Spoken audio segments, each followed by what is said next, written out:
ಕಾವೇರಿ 2.0 ತಂತ್ರಾಂಶದ ನೂತನ ಕಾಗದರಹಿತ ಪೇಪರ್ಲೆಸ್ ನೋಂದಣಿ ವ್ಯವಸ್ಥೆಯ ಬಗ್ಗೆ ಈ ವಿಡಿಯೋದಲ್ಲಿ ತಿಳಿದುಕೊಳ್ಳೋಣ. ಮೊದಲಿಗೆ ಕಾವೇರಿ 2.0 ತಂತ್ರಾಂಶಕ್ಕೆ ಲಾಗಿನ್ ಆಗಬೇಕು. ಆನಂತರ ಸ್ಟಾರ್ಟ್ ನ್ಯೂ ಅಪ್ಲಿಕೇಶನ್ ಕ್ಲಿಕ್ ಮಾಡಬೇಕು. ಈಗ ನೀವು ಇಲಾಖೆಯಿಂದ ನೀಡಿರುವ ಸೇವೆಗಳ ಪರದೆ ಕಾಣಿಸುತ್ತದೆ. ಇದರಲ್ಲಿ ಡಾಕ್ಯುಮೆಂಟ್ ರಿಜಿಸ್ಟ್ರೇಷನ್ ವಿಭಾಗವನ್ನು ಆಯ್ಕೆ ಮಾಡಿಕೊಳ್ಬೇಕು. ಡಾಕ್ಯುಮೆಂಟ್ ರಿಜಿಸ್ಟ್ರೇಷನ್ಗೆ ಸಂಬಂಧಿಸಿದ ಉಪಯುಕ್ತವಾದ ಸೂಚನೆಗಳನ್ನು ಇಲ್ಲಿ ನೀಡಲಾಗಿದೆ. ಇದನ್ನು ಗಮನಿಸಿಕೊಂಡು ಕಂಟಿನ್ಯೂ ಬಟನ್ ಕ್ಲಿಕ್ ಮಾಡಬೇಕು. ನೀವೀಗ ನೋಂದಣಿ ಮಾಡಬೇಕಾಗಿರುವ ದಸ್ತಾವೇಜಿನ ಸ್ವರೂಪ ಮತ್ತು ಅದಕ್ಕೆ ಸಂಬಂಧಿಸಿದ ಸ್ಟ್ಯಾಂಪ್ ಆರ್ಟಿಕಲ್ ಮತ್ತು ಸಬ್ ಆರ್ಟಿಕಲ್ಗಳನ್ನು ಆಯ್ಕೆ ಮಾಡಿಕೊಳ್ಬೇಕು.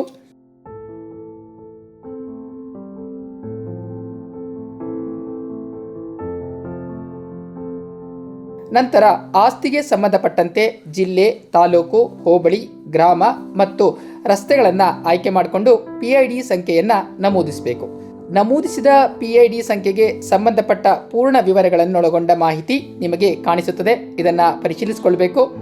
ಆ ನಂತರ ಸ್ವತ್ತಿಗೆ ಸಂಬಂಧಿಸಿದ ಇತರೆ ಸ್ವತ್ತಿನ ವಿವರಗಳಾದ ಸೈಟ್ ನಂಬರ್, ಮನೆ ನಂಬರ್, ವಾರ್ಡ್ ನಂಬರ್ ಇತ್ಯಾದಿಗಳನ್ನು ನಮೂದಿಸಬೇಕು. ಇದು ಋಣಭಾರ ಪ್ರಮಾಣ ಪತ್ರದ ಹುಡುಕುವಿಕೆಗೆ ಹೆಚ್ಚು ಸಹಕಾರಿಯಾಗುತ್ತದೆ. ಮುಂದಿನ ಸ್ಕ್ರೀನ್ನಲ್ಲಿ ಸ್ವತ್ತಿನ ವಿವರಗಳ ಸಂಕ್ಷಿಪ್ತ ಮಾಹಿತಿ ಸಿಗುತ್ತದೆ. ಅದನ್ನು ಪರಿಶೀಲಿಸಿಕೊಳ್ಬೇಕು ಮತ್ತು ಇದೇ ದಸ್ತಾವೇಜಿನಲ್ಲಿ ಮತ್ತೊಂದು ಸ್ವತ್ತಿನ ವಿವರವನ್ನು ನಮೂದಿಸಬೇಕಿದ್ದಲ್ಲಿ ಆ್ಯಡ್ ಪ್ರಾಪರ್ಟಿ ಕ್ಲಿಕ್ ಮಾಡಬೇಕು. ಇಲ್ಲವಾದಲ್ಲಿ ಸೇವ್ ಪ್ರಾಪರ್ಟಿ ಆ್ಯಂಡ್ ಕಂಟಿನ್ಯೂ ಮಾಡಬೇಕು. ಈಗ ನಾನು save property and continue click ಮಾಡ್ತಾ ಇದ್ದೀನಿ. ಈ ಪರದೆಯಲ್ಲಿ ಆಸ್ತಿಗೆ ಸಂಬಂಧಿಸಿದ ಶೆಡ್ಯೂಲ್ ವಿವರಗಳು ಅಂದರೆ ಪೂರ್ವ, ಪಶ್ಚಿಮ, ಉತ್ತರ, ದಕ್ಷಿಣದ ವಿವರಗಳು, ಸ್ವತ್ತಿನ ವಿಸ್ತೀರ್ಣ ಇತ್ಯಾದಿಗಳು ಇಲಾಖೆಯ ತಂತ್ರಾಂಶದಿಂದ ಸ್ವಯಂ ಮಾಪನವಾಗಿದೆ. ಇದನ್ನು ಗಮನಿಸಿಕೊಳ್ಬೇಕು. ಪ್ರಾಪರ್ಟಿ ಡಿಸ್ಕ್ರಿಪ್ಷನ್ ವಿಭಾಗದಲ್ಲಿ ನಮೂದಾಗಿರುವ ಸಂಕ್ಷಿಪ್ತ ವಿವರಗಳು ಋಣಭಾರ ಪ್ರಮಾಣ ಪತ್ರದಲ್ಲಿ ಯಥಾವತ್ತಾಗಿ ನಮೂದಾಗುತ್ತದೆ. ನಂತರ ಪಕ್ಷಗಾರರ ಮಾಹಿತಿಯನ್ನು ನಮೂದು ಮಾಡುವ ಹಂತಕ್ಕೆ ಬಂದಿದ್ದೇವೆ.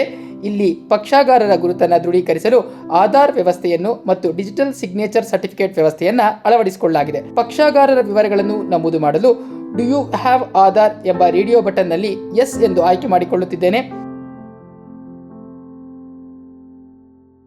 ಈಗ ಆಧಾರ್ ವ್ಯವಸ್ಥೆಯಲ್ಲಿ ಆಧಾರ್ ಸಂಖ್ಯೆಯನ್ನು ನಮೂದು ಮಾಡಬೇಕು ಮತ್ತು ಆಧಾರ್ ಬಳಕೆಗೆ ಸಮ್ಮತಿ ಸೂಚಿಸುವ ಚೆಕ್ ಬಾಕ್ಸ್ ಕ್ಲಿಕ್ ಮಾಡಬೇಕು. ನಂತರ OTP ಸ್ವೀಕೃತಿಗೆ ಮನವಿ ಮಾಡಬೇಕು. ಆನಂತರ ಪಕ್ಷಗಾರರ ಆಧಾರ್ ಸಂಖ್ಯೆಗೆ ಲಿಂಕ್ ಆಗಿರುವ ಮೊಬೈಲ್ ಸಂಖ್ಯೆಗೆ OTP ಬರುತ್ತದೆ. OTPಯನ್ನು ನಿಖರವಾಗಿ ನಮೂದಿಸಬೇಕು.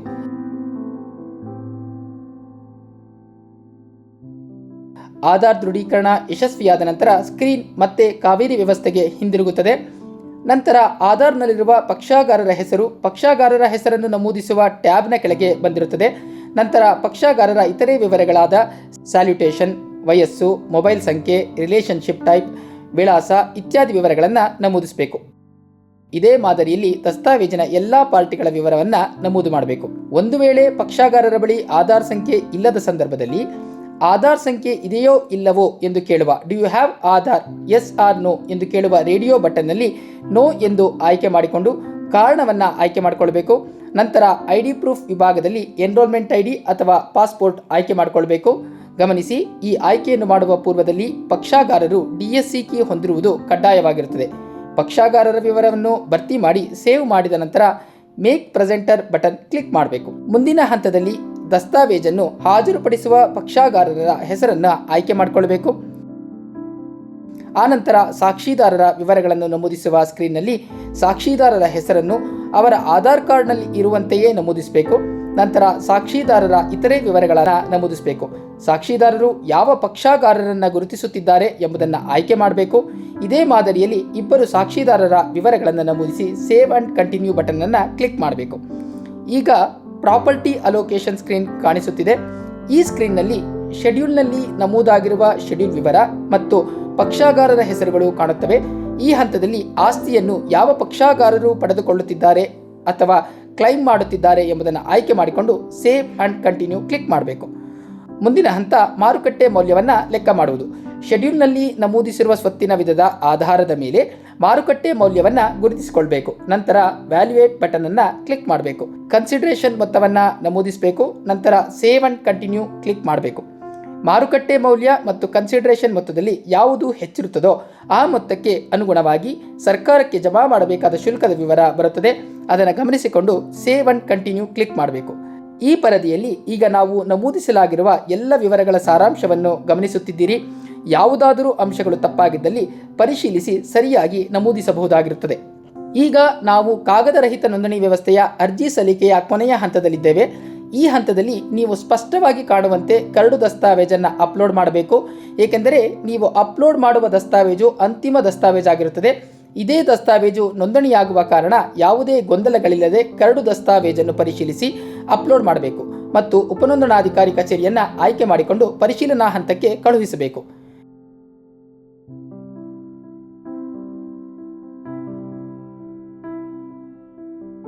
ಇವಿಷ್ಟು ಹಂತಗಳು ಮುಗಿದ ನಂತರ ನಾಗರಿಕರು ಸಲ್ಲಿಸಿದ ಅರ್ಜಿಯು ಉಪನೋಂದಣಾಧಿಕಾರಿಗಳ ಲಾಗಿನ್ನ ಮೊದಲ ಹಂತದಲ್ಲಿ ಇರುತ್ತದೆ. ಇದನ್ನು ಉಪನೋಂದಣಾಧಿಕಾರಿಗಳು ಇವ್ಯಾಲ್ಯುಯೇಟ್ ಬಟನ್ ಕ್ಲಿಕ್ ಮಾಡುವ ಮೂಲಕ ಪಕ್ಷಗಾರರ ವಿವರಗಳು, ಸ್ವತ್ತಿನ ವಿವರಗಳು, ಶುಲ್ಕದ ವಿವರಗಳನ್ನು ಪರಿಶೀಲಿಸಿ ಎಲ್ಲ ಅಂಶಗಳು ನಿಖರವಾಗಿದ್ದಲ್ಲಿ ಶುಲ್ಕ ಪಾವತಿಗೆ ನಾಗರಿಕರಿಗೆ ಕಳುಹಿಸುತ್ತಾರೆ. ನಾಗರಿಕರು ನಮೂದಿಸಿರುವ ವಿವರಗಳಲ್ಲಿ ದೋಷವಿದ್ದಲ್ಲಿ ಶರ ಬರೆದು ಅರ್ಜಿ ನಮೂದುಗಳನ್ನು ಸರಿಪಡಿಸಲು ನಾಗರಿಕರಿಗೆ ಹಿಂತಿರುಗಿಸುತ್ತಾರೆ.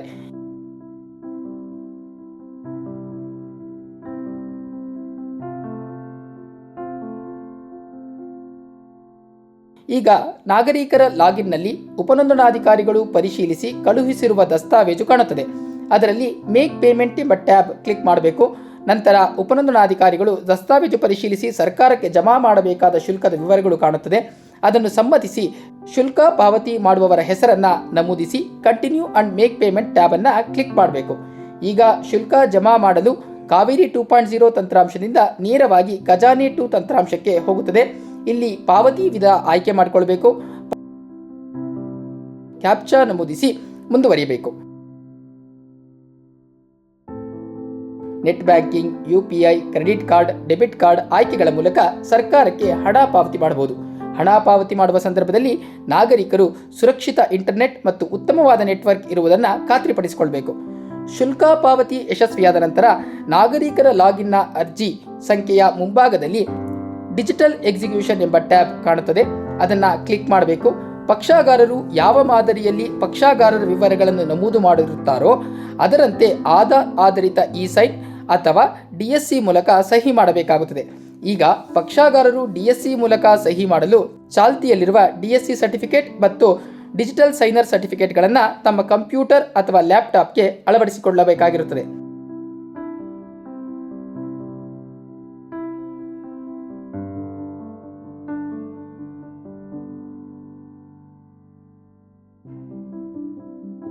ಈಗ ನೀವು ಪರದೆಯಲ್ಲಿ DSC ಸೈನ್ ಮಾಡಿರುವುದನ್ನು ಗಮನಿಸುತ್ತಿದ್ದೀರಿ. ಸೈನ್ ನಿಮ್ಮ ಬಲಭಾಗದ ದಸ್ತಾವೇಜಿನ ಕಡೆಯ ಪೇಜ್ನಲ್ಲಿ ಸೈನ್ ನಮೂದಾಗಿದೆ. ಆಧಾರ್ ಆಧಾರಿತ ಇ-ಸೈನ್ ಮಾಡಲು ಇ-ಸೈನ್ ಬಟನ್ ಮೇಲೆ ಕ್ಲಿಕ್ ಮಾಡಬೇಕು. ನಂತರ ಅದು ಆಧಾರ್ ವ್ಯವಸ್ಥೆಗೆ ಬರುತ್ತದೆ. ಅಲ್ಲಿ ಆಧಾರ್ ಸಂಖ್ಯೆಯನ್ನು ನಮೂದಿಸಿ ಗೆಟ್ OTP ಬಟನ್ ಕ್ಲಿಕ್ ಮಾಡಿ. ಆಧಾರ್ ಸಂಖ್ಯೆಗೆ ಜೋಡಣೆಯಾಗಿರುವ ಮೊಬೈಲ್ ಸಂಖ್ಯೆಗೆ OTP ಬರುತ್ತದೆ. ಅದನ್ನು ನಮೂದಿಸಿ ಆಧಾರ್ ಸಂಖ್ಯೆಯನ್ನು ಬಳಸಲು ಸಮ್ಮತಿ ನೀಡುವ ಕ್ಲಿಕ್ ಬಾಕ್ಸ್ನಲ್ಲಿ ಸಮ್ಮತಿ ನೀಡಿ ಸಬ್ಮಿಟ್ ಬಟನ್ ಕ್ಲಿಕ್ ಮಾಡುವ ಮೂಲಕ ಇ-ಸೈನ್ ಪೂರ್ಣಗೊಳಿಸಬೇಕು. ಇದೇ ಮಾದರಿಯಲ್ಲಿ ಎಲ್ಲ ಪಕ್ಷಗಾರರ ಸಹಿಯನ್ನು ಡಿಜಿಟಲ್ ಎಕ್ಸಿಕ್ಯೂಷನ್ ವಿಭಾಗದಲ್ಲಿ ಮಾಡಬೇಕಾಗುತ್ತದೆ.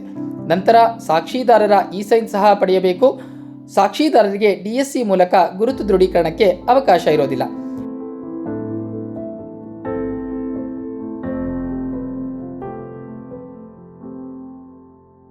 ಪಕ್ಷಗಾರರು ಮತ್ತು ಸಾಕ್ಷಿದಾರರ ಡಿಜಿಟಲ್ ಎಕ್ಸಿಕ್ಯೂಷನ್ ಹಂತ ಮುಗಿದ ನಂತರ ಸಬ್ಮಿಟ್ ಬಟನ್ ಕ್ಲಿಕ್ ಮಾಡಬೇಕು.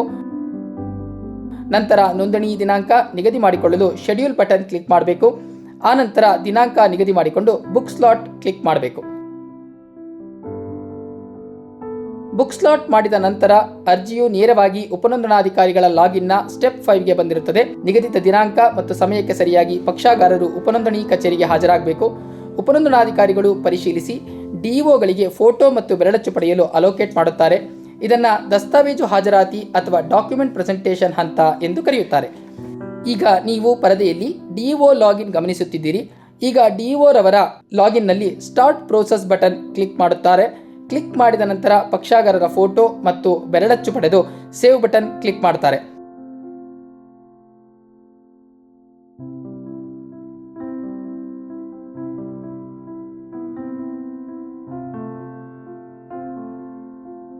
ಆನಂತರ ಬಯೋಮೆಟ್ರಿಕ್ ಆಧಾರ್ ದೃಢೀಕರಣಕ್ಕಾಗಿ ವೆರಿಫೈ ಆಧಾರ್ ಬಟನ್ ಕ್ಲಿಕ್ ಮಾಡುತ್ತಾರೆ.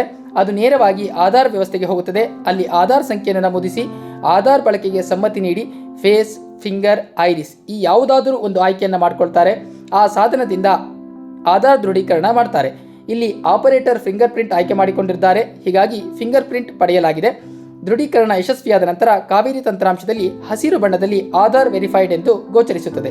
ಎಲ್ಲ ಪಕ್ಷಗಾರರ ದೃಢೀಕರಣ ಪೂರ್ಣಗೊಂಡ ನಂತರ ಕಂಟಿನ್ಯೂ ಬಟನ್ ಕ್ಲಿಕ್ ಮಾಡಬೇಕು.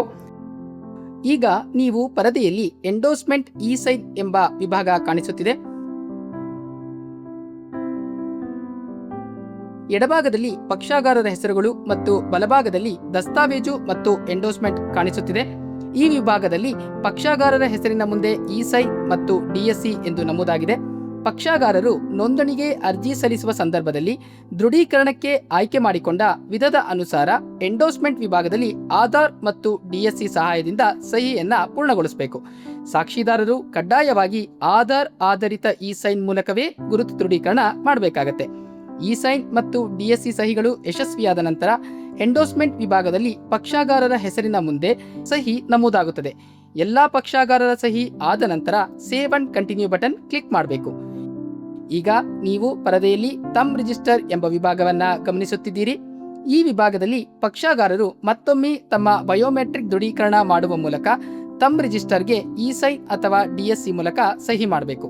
ಸಹಿ ಪ್ರಕ್ರಿಯೆ ಯಶಸ್ವಿಯಾದ ನಂತರ save and continue button click ಮಾಡಬೇಕು. ಈಗ ಅರ್ಜಿಯು ಉಪನೋಂದಣಾಧಿಕಾರಿಗಳ ಲಾಗಿನ್ಗೆ ಸಹಿಗಾಗಿ ವರ್ಗಾಯಿಸಲ್ಪಟ್ಟಿದೆ. ಈಗ ನೀವು ಉಪನೋಂದಣಾಧಿಕಾರಿಗಳ ಲಾಗಿನ್ ಅನ್ನ ಗಮನಿಸುತ್ತಿದ್ದೀರಿ. ಉಪನೋಂದಣಾಧಿಕಾರಿಗಳ ಲಾಗಿನ್ ನಲ್ಲಿ ಹಂತ 7ರಲ್ಲಿ ಅರ್ಜಿಯು ನೋಂದಣಿ ಮತ್ತು ಡಿಜಿಟಲ್ ಸಹಿಗಾಗಿ ಬಂದಿರುತ್ತದೆ. ಉಪನೋಂದಣಾಧಿಕಾರಿಗಳು ಪಕ್ಷಗಾರರ ಫೋಟೋ ಬೆರಳಚ್ಚುಗಳನ್ನು ಪರಿಶೀಲಿಸಿ ಫೋಟೋ ತಮ್ಗಳು ತೃಪ್ತಿಕರವಾಗಿಲ್ಲದೇ ಇದ್ದಲ್ಲಿ ಮತ್ತೊಮ್ಮೆ ಡಿಒಗೆ ಕಳುಹಿಸುವ ಅವಕಾಶ ಇರುತ್ತದೆ. ತೃಪ್ತಿಕರವಾಗಿದ್ದಲ್ಲಿ ಚೆಕ್ ಅಂಡ್ ರಿಜಿಸ್ಟರ್ ಟ್ಯಾಬ್ ಅನ್ನ ಕ್ಲಿಕ್ ಮಾಡುತ್ತಾರೆ ಮತ್ತು ದಸ್ತಾವೇಜಿಗೆ ಹಾಗೂ ತಮ್ ರಿಜಿಸ್ಟರ್ಗೆ ಡಿಜಿಟಲ್ ಸಹಿ ಮಾಡುವ ಪರದೆ ಕಾಣುತ್ತದೆ. ಈ ಎರಡೂ ವಿಭಾಗದಲ್ಲಿ ಸಹಿ ಯಶಸ್ವಿಗೊಳಿಸಿದ ನಂತರ ನೋಂದಣಿ ಪ್ರಕ್ರಿಯೆ ಪೂರ್ಣಗೊಳ್ಳುತ್ತದೆ.